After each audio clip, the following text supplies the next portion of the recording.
Good evening. Thank you for joining us on Cybers. A recent study regarding nurses working night shifts has newly emerged. It seems that there's a connection between working a night shift and increased breast cancer risk.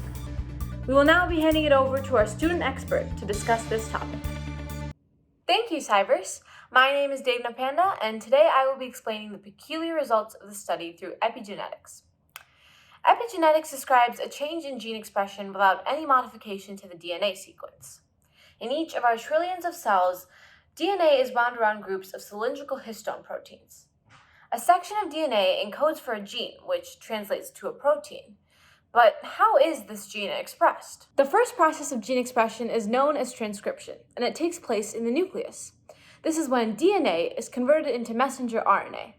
Gene expression is similar to eating a meal at a restaurant if the restaurant were the cell. In a restaurant, a chosen option from the menu eventually translates to a meal, just as a gene encodes a protein.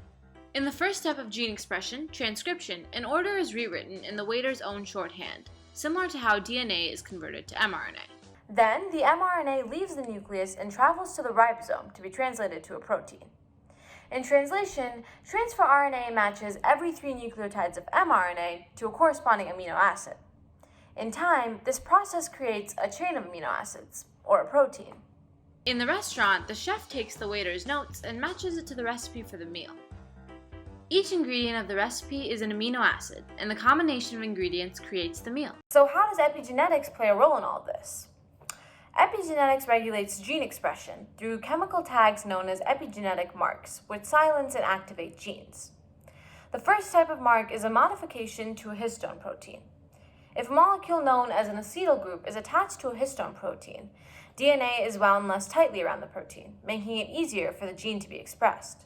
Imagine the words on the menu are evenly spaced out, so it is easy to read the options and dictate your choice to the waiter. On the other hand, when a molecule called a methyl group is added to the histone protein, DNA becomes more tightly coiled around the protein, which makes it more difficult for the gene to be expressed. The words on the menu become far too cramped together and cannot be read.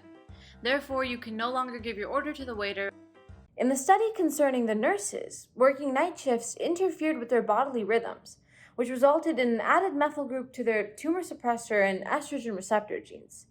Therefore, these genes became ineffective, and the likelihood of developing breast cancer was increased. This means that our genetic code is not as constant as we've been led to believe. Our lifestyles have the power to positively or negatively impact how our genes are expressed, so we must form healthy habits. Well, there you have it, folks. Join us again next week at Cybers.